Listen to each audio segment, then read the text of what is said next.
Why most people stay po. Most people believe poverty is caused by one simple problem, not earning enough money. But that is only part of the truth. Millions of people earn more today than they did 5 years ago, yet they still feel broke. Their salary increases, but so do their bills. Their lifestyle improves, but their freedom does not. They buy better phones, newer cars, and larger homes, but one unexpected expense can still destroy their entire month. So, why does this happen? Why do so many hardworking people remain trapped in the same financial position year after year? The uncomfortable answer is this: most people do not stay poor because they are lazy. They stay poor because they are caught inside a system of habits, beliefs, and financial decisions that quietly keeps them there. Today, we are opening the file on why most people stay poor and what it actually takes to escape. The Billionaire 5E Introduction. Imagine a man named Daniel.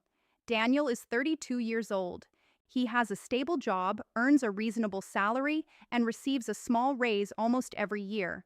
From the outside, his life looks successful. He has a nice apartment, a financed car, the latest phone, multiple streaming subscriptions, restaurant deliveries, and a credit card for emergencies. But every month, the same thing happens. His salary arrives, the rent is paid, the car payment leaves, insurance leaves, credit card payments leave, subscriptions leave, food, fuel, and small purchases take the rest. Within 2 weeks, Daniel is checking his bank balance every morning. By the end of the month, he promises himself that next month will be different, but next month looks exactly the same. Daniel's problem is not that he earns nothing. His problem is that every dollar already belongs to someone else before he receives it. And Daniel is not unusual. He represents millions of people living inside a cycle that looks completely normal, but slowly destroys their ability to build wealth. The income illusion. The first reason most people stay poor is the income illusion. We are taught that earning more money automatically solves financial problems. Sometimes it does. When someone cannot afford food, housing, healthcare, or other basic necessities, a higher income can make an enormous difference. But after basic needs are covered, a strange pattern often begins. As income rises, spending rises with it. A person who earns $3,000 a month may believe that earning $5,000 will solve everything. But when that person reaches $5,000, the apartment becomes more expensive, the car becomes newer, the vacations become longer, and the entire lifestyle becomes harder to maintain. This is called lifestyle inflation. Lifestyle inflation does not feel dangerous because every individual purchase appears reasonable. You worked hard, so you deserve the better car. You received a promotion, so you should move to a better neighborhood. Your friends upgraded their homes, so maybe you should upgrade too. One by one, these decisions turn higher income into higher obligations. The result is a strange financial prison. You earn more money, but you still cannot stop working. Your lifestyle becomes completely dependent on your next paycheck. A person earning $100,000 can be less financially secure than someone earning $50,000. The first person may spend everything they earn, while the second person owns assets, avoids expensive debt, and maintains a healthy gap between income and expenses. Wealth is not simply how much money enters your account. Wealth is how much money stays and what that money does after it stays. Looking rich versus becoming wealthy. The second reason most people stay poor is that society rewards the appearance of wealth more than the process of building wealth. Real wealth is often invisible. You cannot see someone's emergency fund. You cannot see their retirement account. You cannot see that their home is fully paid for. You cannot see the debt they avoided, the investments they held for 10 years, or the expensive purchases they decided not to make. But you can see a luxury car. You can see designer clothes. You can see a large house, business class travel, expensive dinners, and the latest technology. This creates a dangerous confusion. People begin to believe that expensive possessions are evidence of financial success. but many of those possessions may have been purchased with borrowed money. A person can look extremely wealthy while having almost no real net worth. Another person can look completely ordinary while quietly becoming financially independent. The problem becomes worse because human beings naturally compare themselves to others. We see the car, but not the car loan. We see the holiday, but not the credit card balance. We see the large house, but not the 30-year mortgage. We compare our full financial reality to someone else's edited highlight reel. Then we spend money we do not have to create an image for people who are not thinking about us nearly as much as we imagine. The desire to look successful can delay the day we actually become successful. The debt machine. The third reason most people stay poor is consumer debt. Debt allows people to enjoy tomorrow's income today. That sounds convenient, but it creates a hidden cost. When you finance a car, carry a credit card balance, or use a buy now, pay later service, you are not only buying a product, you are selling a part of your future paycheck. The more monthly payments you collect, the less freedom your future self has.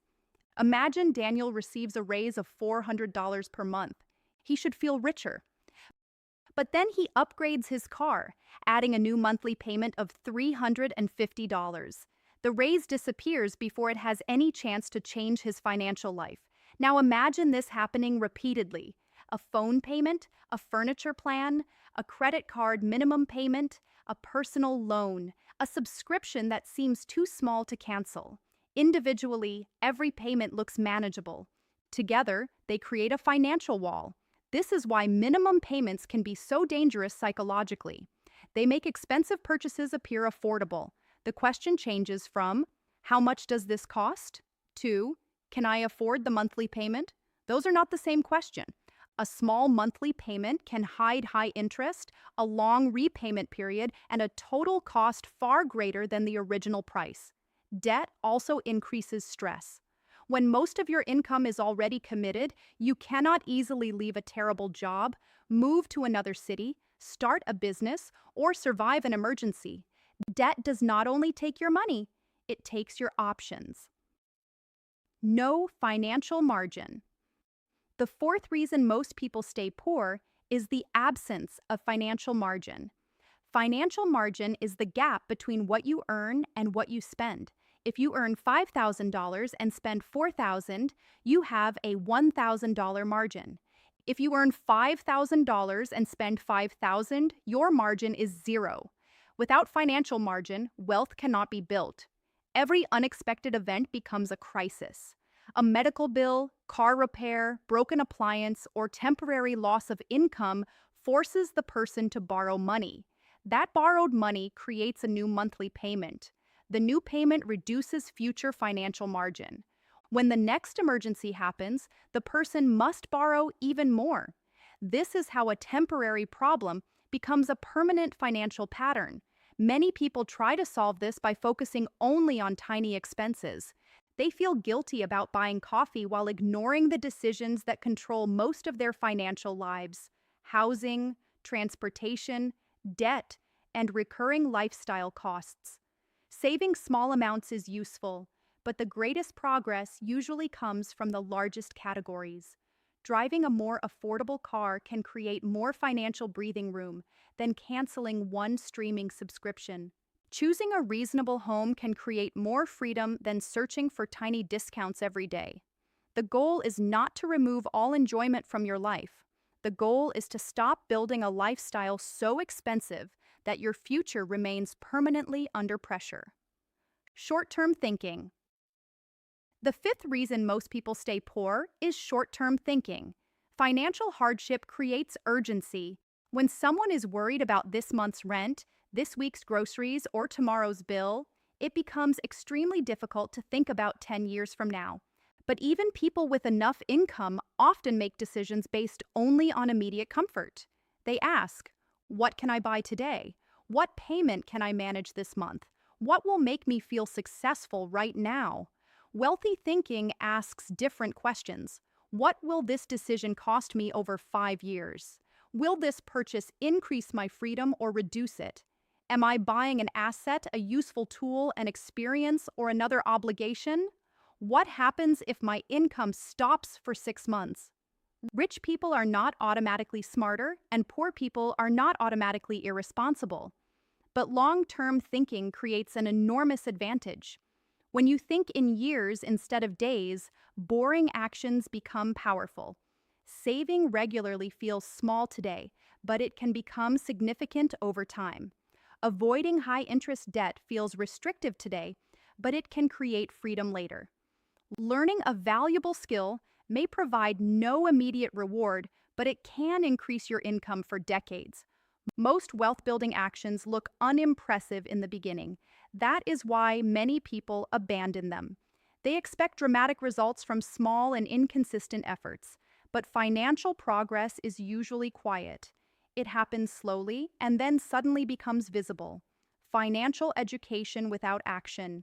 The sixth reason people stay poor is not always a lack of information. Sometimes it is a lack of action. Today, financial information is everywhere. People know they should save money. They know high-interest debt is expensive. They know that investing early can be beneficial. They know they should create an emergency fund. But knowing something is not the same as doing it. A person can watch hundreds of financial videos and still remain in exactly the same position.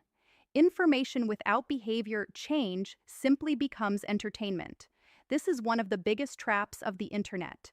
Watching a video about productivity feels productive. Watching a video about investing feels like investing. Watching a documentary about billionaires feels like learning the secret to wealth.